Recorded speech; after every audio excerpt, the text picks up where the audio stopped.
इसमें number of students जिन्होंने qualify करा है वो बढ़ गए हैं। इससे हमको ये समझ में आता है कि साल दर साल कंपटीशन बहुत बढ़ रहा है। कि कौन सा स्कूल मेरे बच्चे को मिल सकता है। तो ऐसे प्रेफर्ड वाली मिल जाएगी, जो प्रेफर्ड है उनको वो देखेगा ही नहीं। तो बहुत सारे बच्चे हैं जिनके ज़्यादा मार्क्स आ रहे हैं, बच्चे को बहुत इजीली स्कूल मिल जाएगा, क्योंकि ऑल इंडिया रैंक में बहुत सारी चीज़ें वेरी करती हैं। बच्चों के मार्क्स 150 से 200 के बीच में हैं और ये पड़ेगा, सबके लिए मुश्किल नहीं हुआ है, क्योंकि स्कूल तो मिल सकती है। डियर पेरेंट्स, ई काउंसलिंग शुरू होने वाली है, तो हमने सोचा क्यों ना आपको मिलाया जाए ई काउंसलिंग एक्सपर्ट से। तो आज हम आपकी बात करवा रहे हैं ई काउंसलिंग एक्सपर्ट हितेश सोलंकी जी से, जिन्होंने ई काउंसलिंग के साथ साथ बड़ी कंपनीज को अपना टेक्निकल एक्सपर्टीज भी दिया है ई काउंसलिंग प्रोसेस को और स्मूथ बनाने में। हितेश जी, स्वागत है आपका। नमस्कार। हितेश जी, आपने इस साल का डेटा स्टडी किया होगा, तो सबसे पहले आप हमें ये बताएं कि डेटा पर आपका निष्कर्ष क्या है। यस, हमने सैनिक स्कूल का इस बार का डेटा स्टडी करा है। तो काफ़ी इंटरेस्टिंग चीज़ें उसमें से निकल के आई हैं। जैसे हमने पिछले 2-3 साल का डेटा देखा है, तो इसमें नंबर ऑफ स्टूडेंट्स जिन्होंने क्वालिफाई करा है वो बढ़ गए हैं। 2023 से कंपैरिजन में ऑलमोस्ट 20% लोग बढ़ गए हैं जिन्होंने क्वालिफाई करा है exam. At the same time हमने ये ऑब्ज़र्व करा है कि क्लास सिक्स्थ में जो ग्रोथ है वो कम है, लेकिन क्लास नाइन्थ में ऑलमोस्ट 1.5 गुना 150% ग्रोथ है। इसका मतलब ये है कि लोगों ने क्वालिफाई ज़्यादा एग्ज़ाम करा है, ज़्यादा लोगों ने दिया है, तो कंपटीशन भी धीरे धीरे बढ़ेगा। फिर हमने और भी, हम क्योंकि बहुत ज़्यादा डिग डाइव करते हैं तो हमने और चीज़ें देखी है। जैसे कि क्लास सिक्स में आप देखेंगे तो क्लास सिक्स में 260 से ज़्यादा, मतलब 260 मार्क्स से ज़्यादा बच्चे 2023 में करीब 1428-30 कुछ थे। फिर 2024 में वही बच्चे 2800 हो गए, ऑलमोस्ट डबल डबल हो गए। और 2025 में अभी 4066 कुछ हैं। तो वो भी ग्रोथ हुई है। मतलब हाई मार्किंग स्टूडेंट्स जो 260 से ज़्यादा नंबर लाने वाले बच्चे हैं उनमें ग्रोथ हुई है। बहुत सारे बच्चे हैं जिनके ज़्यादा मार्क्स आ रहे हैं। सेम चीज़ नाइन्थ में है। 350 से बच्चे से ज़्यादा मार्क्स लाने वाले बच्चे 2023 में थे करीब 200 स्टूडेंट्स, 2023-24 में हो गए 300 स्टूडेंट्स, और 2025 में हो गए 450 स्टूडेंट्स, 457। तो मतलब ऑलमोस्ट डबल हो गए हैं, डबल 2.5 टाइम्स हो गए हैं 23 के कंपैरिजन में। तो कंपटीशन, इससे हमको ये समझ में आता है कि साल दर साल कंपटीशन बहुत बढ़ रहा है। लेकिन अभी अपन आगे जानते हैं कि कंपटीशन बढ़ भी रहा है तो भी हम लोग जिनके मार्क्स 150 हैं, जिनके मार्क्स 160-170 हैं, वो लोग कैसे ई काउंसलिंग में स्मार्टली चॉइसेस फिल करके अपनी स्कूल सुनिश्चित कर सकते हैं, क्योंकि स्कूल तो मिल सकती है। जी। बिल्कुल सही कहा आपने हितेश जी। और काफी क्वेरीज पेरेंट्स की इसी मुद्दे को लेकर के आती हैं कि माय सन और daughter has scored 242 marks, category defence है, होम स्टेट यूपी है, क्या घोड़ाखाल सैनिक स्कूल मिलेगा, क्या कुंजपुरा मिलेगा, या अदर वे राउंड भी क्वेरीज आती है कि कौन सा स्कूल मेरे बच्चे को मिल सकता है। तो ऐसे पेरेंट्स को आप क्या सलाह देंगे। इसमें आने से पहले हम लोग ई काउंसलिंग जो प्रोसेस है और क्या थॉट रहता है वो चीज़ समझ लेते हैं। जैसे ई काउंसलिंग प्रोसेस में मेन जो पर्पस रहता है वो स्टूडेंट्स को स्कूल्स अलॉट करना है उनकी चॉइसेस के हिसाब से। तो आप कोई भी ई काउंसलिंग देखेंगे उसमें चॉइस ही फिल करनी होती है हमको। तो जैसे इस बार सैनिक स्कूल में हमको ओल्ड स्कूल, न्यू स्कूल, सारी 33+41 स्कूल्स हैं शायद, सारा स्कूल्स की लिस्ट हमको फिल करनी है अपने ऑर्डर में, फिर वो मेरिट बेसिस पे अलॉट करेंगे। लेकिन इस प्रोसेस में कॉम्प्लिकेशन थोड़ा हो जाता है जब कैटेगरीज इन्वॉल्व होती हैं, बिकॉज रिजर्वेशंस भी हैं, अलग अलग लेवल पे रिजर्वेशन हैं। होम स्टेट का अलग है, अदर स्टेट का अलग है, जेंडर बेस्ड रिजर्वेशन है, कैटेगरी बेस्ड रिजर्वेशन है। तो इसलिए थोड़ा अलग हो जाता है और इसमें बहुत सारे बच्चों को बहुत अच्छी स्कूल्स मिलने के चांसेस होते हैं, बढ़ जाते हैं। अगर रिजर्वेशन नहीं होता तो सिंपल होता, बहुत इजीली मेरिट लिस्ट के बेसिस पे लोगों को स्कूल मिल जाती। लेकिन क्योंकि रिजर्वेशन है तो बहुत सारे लोगों को अच्छी सी स्कूल मिल सकती है। उसमें रोल होता है स्मार्टली प्ले करने का, अपना चॉइसेस स्मार्टली फिल करने का, चॉइसेस का ऑर्डर बहुत स्मार्टली सोच समझ के चूज करने का। इस वजह से इजी हो सकता है बहुत सारे लोगों के लिए। अब रही बात मार्क्स की, मैं आपको ये बोलूँगा कि मार्क्स देखना एक अच्छी चीज़ नहीं है। ये है कि स्कोर कार्ड में सैनिक स्कूल सिर्फ मार्क्स दिखाता है, रैंक नहीं दिखाता है। लेकिन मार्क्स से आप ये समझिए कि एक मार्क्स पे बहुत सारे स्टूडेंट्स हो सकते हैं, कि हो सकता है 250 मार्क्स जो हैं वो 500 बच्चे के आए हों या 5000 बच्चे के आए हों, कितने भी हो सकते हैं, या हो सकता है किसी के नहीं आए हों। तो जब आप 250 मार्क्स बोलोगे उसका मतलब हो गया बहुत सारे बच्चे हैं वहाँ पे। तो हो सकता है उन बहुत सारों में से किसी को मिले, जो टॉप रैंकिंग है, जिनकी रैंक नीचे है उनको नहीं मिले। तो इसलिए अपन मार्क्स के टर्म्स में बात नहीं करें तो बेटर है। लेकिन ये है कि हाँ, बहुत ईजी होता है लोगों को समझना मार्क्स के टर्म्स में। अब आपने जैसे पूछा कि इतने मार्क्स पे क्या मेरे को स्कूल मिलेगा, देखिए हमने डेटा देखा है, उसमें मार्क्स में स्कूल मिल सकता है। मतलब हमने जितना डेटा इस बार देखा है उसमें 126 127 मार्क्स पे भी कुछ बच्चे हैं जिनको स्कूल मिल रहा है। वो भी नया सैनिक स्कूल नहीं, ओल्ड सैनिक स्कूल, वन ऑफ द 33 सैनिक स्कूल्स मिल रहा है उस बच्चे को। तो इसका मतलब ये है कि कम मार्क्स वाले बच्चों को भी मिल सकता है। अब वो बच्चा ई काउंसलिंग में पार्ट ले, एंड तक टिका रहे, बीच में छोड़ देगा तो हो सकता है उसको ना मिले। अब ऐसे बच्चों को कुछ स्ट्रैटेजीज हैं जो फॉलो करनी चाहिए, वो अपन अभी समझेंगे। रितेश जी, अब मुझे बताइए, जैसा आपने अभी कहा कि रिजर्वेशन क्राइटेरिया होता है यहाँ पर, तो क्या आप पेरेंट्स को बताएंगे कि सैनिक स्कूल में क्या रिजर्वेशन क्राइटेरिया फॉलो होता है, और सीट अलॉटमेंट जो है, सीट्स का आवंटन जो है वो किस प्रकार से होता है? मान लेते हैं अपन कोई भी स्कूल में 100 जनों की वैकेंसी है, तो अब वो 100 जो सीट्स हैं वो डिवाइड होंगी 67% और 33% में। अब 67% तो होम स्टेट मतलब कि मान लीजिए वो स्कूल अगर उत्तर प्रदेश की है तो उत्तर प्रदेश के बच्चे आएंगे उसमें 67%, और रिमेनिंग 33% 33 बच्चे अदर स्टेट्स के आएंगे, जो उत्तर प्रदेश के अलावा स्टेट्स के लोग हैं।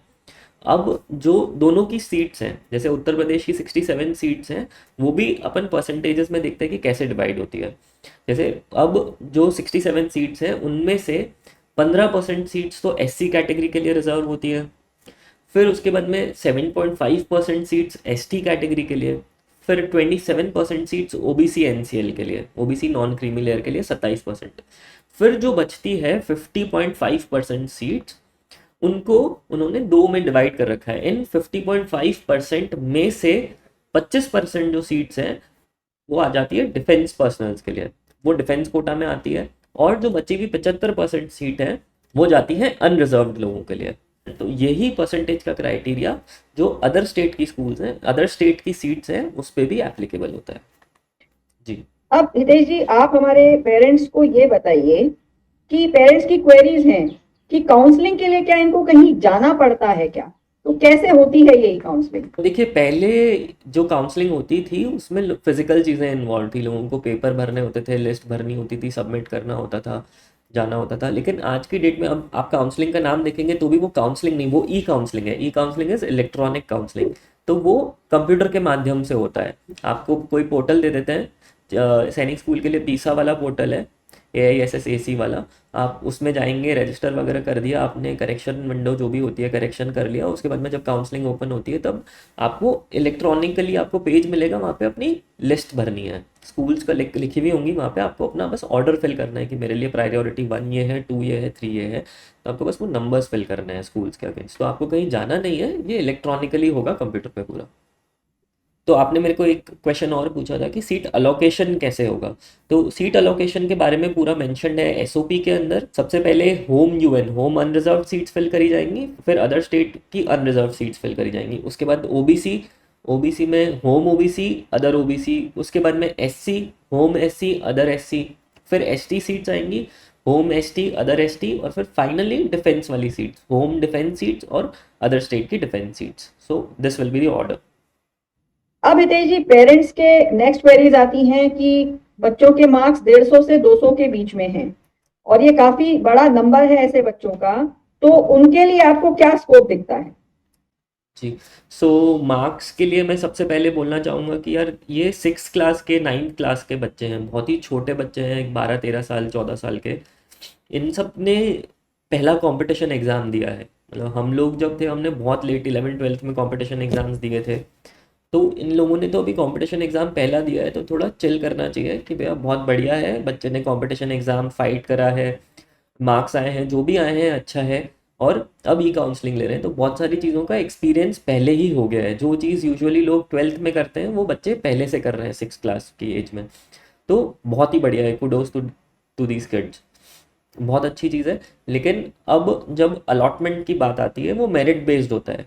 जो ई काउंसलिंग की एजेंसीज हैं वो पूरा मेरिट बेस्ड इनटेक करती हैं। तो इसमें कैटेगरीज बहुत इंपॉर्टेंट रोल प्ले करती है, सारा रिजर्वेशन बहुत इंपॉर्टेंट रोल प्ले करती हैं। जैसा कि हमने आपको बताया है, डेटा के बेसिस में बहुत कम स्टूडेंट्स, बहुत कम मार्क्स वाले 150 126 मार्क्स वाले बच्चों को भी सीट्स मिल रही हैं। तो चांसेस हैं सीट्स मिलने के। और आप जैसा कि आपने इस बार तो एनटीए ने पीसा वाली वेबसाइट पे भी आपके लिए लास्ट ईयर के कट ऑफ्स अवेलेबल हैं के, तो वो आप देखेंगे, उसमें भी मार्क्स मेंशन्ड है। उसमें भी आप देखेंगे तो 150 मार्क्स, 126 मार्क्स, इस इतने मार्क्स वाले बच्चे भी गए हैं। तो यहाँ पे सारा रोल प्ले होता है डेटा का, कि आप स्मार्टली चॉइस बताएं। तो डेटा की बात कर रहे हैं तो मैं आपको एक और चीज़ बताना चाहता हूँ कि क्लास नाइन्थ में कंपटीशन बहुत बढ़ गया है। सिक्स्थ में भी थोड़ा बढ़ा है, लेकिन नाइन्थ में तो मैनी फोल्ड्स बढ़ गया है। 2023 के कंपैरिजन में डबल टू टाइम्स बढ़ चुका है। और इस बार तो हाई रैंकिंग स्टूडेंट्स भी बहुत सारे हैं।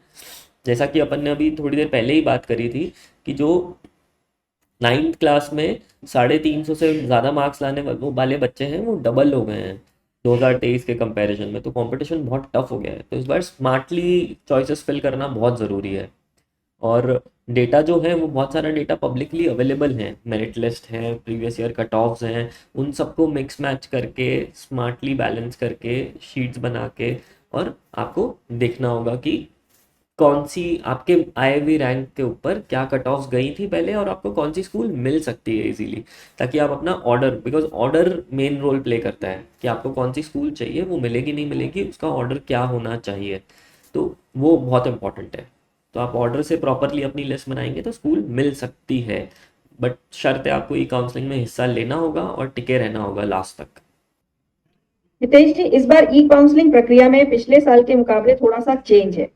जहां पहले 9 सैनिक स्कूल चॉइसेस भरनी होती थी ई काउंसलिंग में, अभी इस बार 33 सैनिक स्कूल्स की चॉइसेस यानी कि प्रायोरिटी ऑर्डर और 41 न्यू सैनिक स्कूल्स के प्रायोरिटी ऑर्डर कैंडिडेट्स को भरने हैं। तो यहाँ पर आपकी क्या सलाह रहेगी बच्चों को और पेरेंट्स को कि क्या क्या फैक्टर्स ध्यान में रखते हुए उन्हें प्रायोरिटी ऑर्डर भरना है? देखिए, क्योंकि पहले हमको लिमिटेड स्कूल सेलेक्ट करनी थी, तो उस केस में प्रायोरिटी ऑर्डर तो था ही, और साथ में ये भी था कि कौन सी करें कौन सी नहीं करें। लेकिन इस बार क्योंकि 33 सेलेक्ट करनी है तो ऑर्डर बहुत इंपॉर्टेंट है। हो सकता है आपके बच्चे को 4 स्कूल्स मिल रही हो और आपने ऑर्डर में जो थोड़ी आपकी कम प्रेफर्ड स्कूल है वो ऊपर फिल कर दी, तो आपको कम प्रेफर्ड वाली मिल जाएगी, जो प्रेफर्ड है उनको वो देखेगा ही नहीं। तो प्रायोरिटी ऑर्डर बहुत इंपॉर्टेंट है कि आप किस ऑर्डर में फिल कर रहे हैं। तो अब आपको जब लिस्ट बना रहे हैं, आप जब ये देखेंगे कि कौन सी स्कूल बच्चे को मिल रही है कौन सी स्कूल नहीं मिल रही है, तो इसमें मल्टीपल रैंक्स रोल प्ले करती है। मल्टीपल रैंक्स रोल प्ले करती हैं कैसे? जैसे आपके पास जो डेटा मेरिट लिस्ट में अवेलेबल है वो ऑल इंडिया रैंक अवेलेबल है और मार्क्स अवेलेबल है। लेकिन इसके बाद में बहुत सारी, क्योंकि रिजर्वेशंस हैं, तो बहुत सारी रिजर्वेशंस के आधार पे रैंक्स निकलती हैं। सबसे पहले तो होम स्टेट अदर स्टेट है, तो होम स्टेट की रैंक निकलेगी। अब होम स्टेट के अंदर भी ओबीसी वाली सीट्स अलग हैं, एसटी वाली सीट्स अलग हैं, एससी वाली अलग है, डिफेंस वाली अलग है।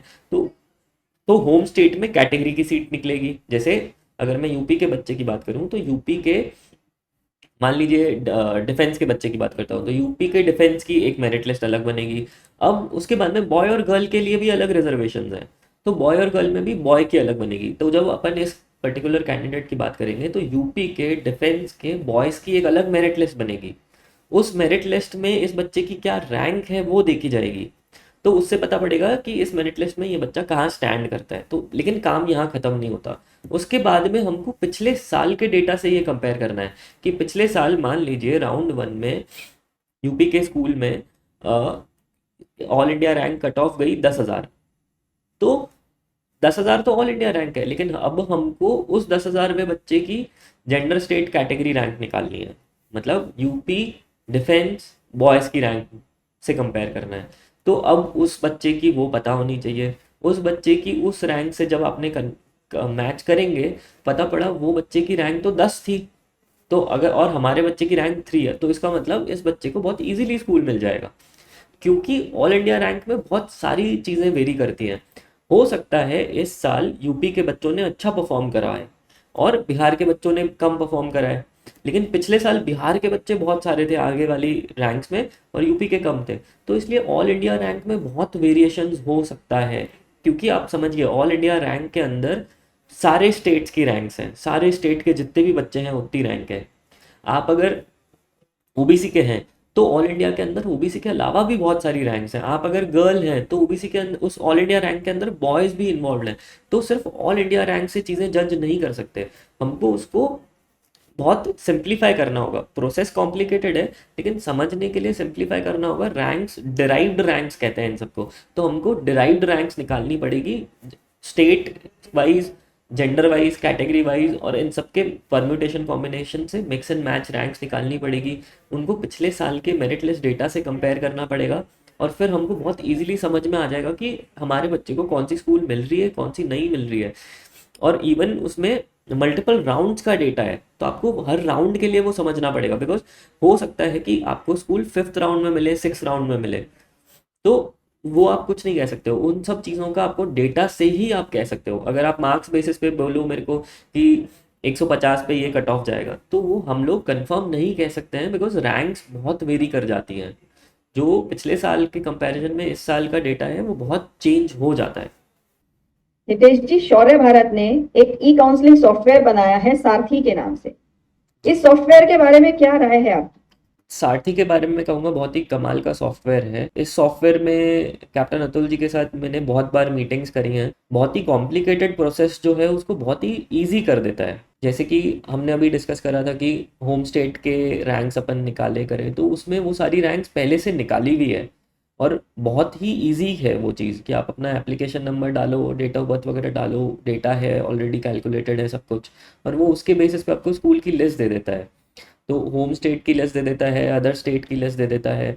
सारथी की यूटिलिटी बहुत है कि आज की डेट में पेरेंट्स को अगर देखना है कि मेरे को कौन सी स्कूल लेनी चाहिए, मिल रहा है नहीं मिल रहा है, तो पेरेंट कैलकुलेट करेंगे। लोगों को इजीली समझ भी नहीं आता है। सबसे पहले तो लोगों को मार्क्स की तो बात होती ही नहीं है, लोगों को रैंक की बात करनी चाहिए, लेकिन मार्क्स से रैंक पे भी नहीं आते, फिर रैंक से डिराइव्ड रैंक पे आएंगे, फिर होम स्टेट देखेंगे, अदर स्टेट देखेंगे। तो बहुत कॉम्प्लिकेटेड है। सारथी की वजह से ये बहुत इजीली हो जाता है इस टूल की वजह से। नितेश जी, ई काउंसलिंग 15 जून से शुरू हो रही है और अब समय आ गया है अपनी चॉइसेस भरने का। तो क्या पेरेंट्स को सारथी सॉफ्टवेयर लेना चाहिए ई काउंसलिंग में चॉइसेस भरने में हेल्प लेने के लिए? हाँ, मैं कहूँगा ई काउंसलिंग सॉफ्टवेयर लेना चाहिए, क्योंकि अभी जैसे अपन ने बात करी कि बहुत कॉम्प्लिकेटेड चीज़ें हैं, उसको बहुत इजी करता है सारथी। तो पेरेंट्स को डेफिनेटली लेना चाहिए। एक बार लेंगे तो पेरेंट्स को बहुत क्लैरिटी से समझ में आ जाएगा कौन सी स्कूल मिल सकती है, कौन सी नहीं मिल सकती है, तो वो उसमें दिमाग लगाए। तो इनफैक्ट रैंकर्स जो हैं उनको भी लेना चाहिए, बिकॉज कंपटीशन इस बार मुश्किल हो गया है। तो हाई रैंकिंग स्टूडेंट्स भी बहुत सारे हैं, तो उनमें उनको भी लेके सारथी समझ के अपनी चॉइस फिलिंग स्मार्टली करनी चाहिए। नितेश जी, अब आप हमारी ऑडियंस को बताइए कि स्टेट वाइज और कैटेगरी वाइज जो डेटा है, इस डेटा में पिछले सालों की तुलना में क्या नया ट्रेंड देखने को मिला है? स्टेट और कैटेगरी वाइज डेटा में भी चेंजेस हैं काफ़ी। जैसे कि अपन ने पहले डिस्कस करा था कि जो टॉप रैंकर्स हैं उसमें नंबर ऑफ स्टूडेंट्स बढ़ गए हैं, कंपटीशन 20-30% बढ़ गया है। और टॉपर्स की बात करेंगे तो ऑलमोस्ट डबल हो गया है पहले से कंपैरिजन में। तो जब हम स्टेट्स की और मैं कंपैरेटिव अगर डेटा की बात करेंगे अपन, तो ब्रैकेट्स लेके चलते हैं। जैसे कि अगर क्लास 6 में लेते हैं तो जिनके भी 260 से ज़्यादा नंबर आए हैं, 260 से ज़्यादा मार्क्स आए हैं, क्योंकि नंबर ऑफ स्टूडेंट्स बढ़े हैं तो मोटा मोटा हर स्टेट में पहले से टफ हुआ है कंपटीशन। लेकिन कहीं पे ज़्यादा हुआ है और कहीं पे कम हुआ है। जैसे आप देखेंगे कि कोई स्टेट में पहले 50 बच्चे थे तो अब 150 हो गए हैं, कोई में 50 के 60 ही हुए हैं। तो मतलब कहीं पे 20% बढ़ा है और कहीं पे 200%, 300% बढ़ गया है। तो अब आप पूछेंगे इससे क्या फ़ायदा है हमको। तो इससे हमको जब हम चॉइस फिलिंग करते हैं तब हम, क्योंकि ये चेंज है, मान लीजिए ये चेंज है, अगर आपसे ऊपर मतलब आपके जैसे जेंडर कैटेगरी स्टेट रैंक्स होती हैं उसमें अगर आपसे ऊपर पहले 7 लोग थे, तो इस बार अगर कंपटीशन टफ हो गया है और ज़्यादा लोग आ गए, 7 की जगह 14 हो गए, तो वो स्कूल मिलने में थोड़ी मुश्किल होगा स्कूल मिलना। और ये का ये आपकी ऑल इंडिया रैंक बढ़ गई है लेकिन आपके स्टेट के लोगों ने परफॉर्म नहीं करा है, तो आपकी जो जेंडर कैटेगरी स्टेट रैंक है वो बढ़ जाएगी। तो इसलिए ये सारा डेटा बहुत इंपॉर्टेंट है। तो जैसे कि अगर अपन बात करते हैं तो आंध्र प्रदेश में अगर देखते हैं तो लास्ट ईयर आंध्र प्रदेश में 260 से ऊपर करीब 148 स्टूडेंट्स थे, और इस बार 299 है, मतलब डबल हो गया है। 100% की ग्रोथ है ये, 102% की। बिहार का आप देखते हैं अगर, तो 2024 में 260 से ऊपर 1173 बच्चे थे, 1173, और इस बार 1287 है, ये 1287। ये मीगर ग्रोथ है, 10% की ही ग्रोथ है। तो अपन इससे समझ में आता है आंध्र प्रदेश वालों के लिए कंपटीशन टफ हो गया है, लेकिन बिहार वालों के लिए टफ हुआ है, लेकिन कम टफ हुआ है। ये कहीं अगर अपन चंडीगढ़ की बात करते हैं तो 60% कम हो गया, मतलब लास्ट ईयर 3 बच्चे थे 260 से ऊपर 2024 में, लेकिन इस बार एक ही बच्चा है। तो इसके लिए और इजी हो गया है चंडीगढ़ के लिए स्कूल। तो ये जो चेंज है ये हर जगह है। तो जैसे हरियाणा में 60% ज़्यादा बच्चे आए हैं 260 से ऊपर, जम्मू एंड कश्मीर में 35% ही है, गुजरात में 222% लोग हो गए हैं, पहले 23 थे इस बार 74 हैं, महाराष्ट्र में 130% हो गए हैं। तो ये जो चेंज है, और तमिलनाडु में 153% बढ़ हो गए हैं, पहले से, पहले 19 थे इस बार 48 हो गए हैं, तेलंगाना में 61 से 117 हो गए हैं। तो ये डिफरेंस है। यूपी में ज़्यादा चेंज नहीं है, यूपी में पहले 90 थे इस बार 105 है, सिर्फ 17% का चेंज है। तो ये एनालिसिस है एक। फिर क्लास नाइन्थ में अगर अपन सेम चीज़ की बात करें तो क्लास नाइन्थ में भी अच्छा खासा चेंज है, लेकिन क्लास नाइन्थ में इतना ड्रास्टिक चेंज नहीं है, 100% तक ही है। जैसे आंध्र प्रदेश में पहले 12 थे इस बार 24 हो गए हैं, बिहार में पहले 101 थे इस बार 122 हो गए हैं। अपन जब क्लास नाइन्थ की बात कर रहे हैं तो ये 340 मार्क्स से ऊपर की बात कर रहे हैं, कि जिन बच्चों के 340 से ज़्यादा ऊपर आए हैं, 340 से या 340 से ऊपर आए हैं। जैसे आंध्र प्रदेश में 12 के 24 हो गए, बिहार में लास्ट ईयर 101 थे 101 थे, इस बार 122 हो गए हैं, हरियाणा में 104 थे 153 हो गए हैं। तो ऐसे हर जगह थोड़ा थोड़ा चेंज है, कहीं पे ज़्यादा है कहीं पे कम है। तमिलनाडु में 22 थे इस बार 18 ही हैं, तो तमिलनाडु के लिए कंपटीशन ईजी हो गया है। तो दिस इज़ द चेंज, ये स्टेट्स के मार्क्स में चेंज है। सिमिलरली कैटेगरी की बात करते हैं तो कैटेगरी में भी चेंज है। जैसे अगर अपन मार्क्स ब्रैकेट लेते हैं, क्लास 6 के लिए 260 से ऊपर, और क्लास 9 के लिए 340 से ऊपर। जब क्लास 6 की अपन बात करेंगे तो क्लास 6 में एससी कैटेगरी में 2024 में 260 मार्क्स से ऊपर 173 स्टूडेंट्स थे, और इस बार 237 स्टूडेंट्स है, मतलब 37% ग्रोथ हो गई है। सिमिलरली एसटी में बहुत ज़्यादा ग्रोथ है, एसटी में पहले 26 बच्चे ही थे इस बार 55 हो गए हैं, 112% की ग्रोथ है। ओबीसी में पहले 1512 बच्चे थे इस बार 2069 स्टूडेंट्स हैं। अनरिजर्व में पहले 1150 बच्चे थे इस बार 1150, इस बार 1550 बच्चे हैं, 35% की ग्रोथ है। डिफेंस कैटेगरी में लास्ट ईयर 282 स्टूडेंट्स थे इस बार 420 स्टूडेंट्स हैं, ऑलमोस्ट 50% की ग्रोथ हो गई। तो है इस बार चेंज है, ग्रोथ है, कंपटीशन थोड़ा टफ हुआ है, लेकिन ये समझना होगा कि कहाँ पे टफ हुआ है कहाँ पे कम हुआ है, बिकॉज ये सारी कैटेगरीज की, स्टेट की, जेंडर की जो रैंक्स निकलती है वहाँ पे बहुत इंपॉर्टेंट है, क्योंकि किसी के लिए टफ हुआ है किसी के लिए इजी हुआ है। अब ये हमको केस टू केस बेसिस समझना पड़ेगा, सबके लिए मुश्किल नहीं हुआ है, किसी के लिए इजी हुआ है, तो केस टू केस बेसिस आपको देखना होगा। सिमिलरली जब हम क्लास नाइन्थ की बात करते हैं तो एससी कैटेगरी में 2024 में 13 बच्चे थे इस बार 22 बच्चे हैं, 69% ज़्यादा बच्चे आए हैं। एसटी कैटेगरी में 2024 में 6 थे 2025 में 8 है, 33% की ग्रोथ है। ओबीसी कैटेगरी में भी 42% ज़्यादा बच्चे हैं, अनरिजर्व में भी 42% ज़्यादा हैं, डिफेंस में भी पहले 99 थे इस बार 130 है, 30% ज़्यादा लोग हैं। तो ये चेंज है।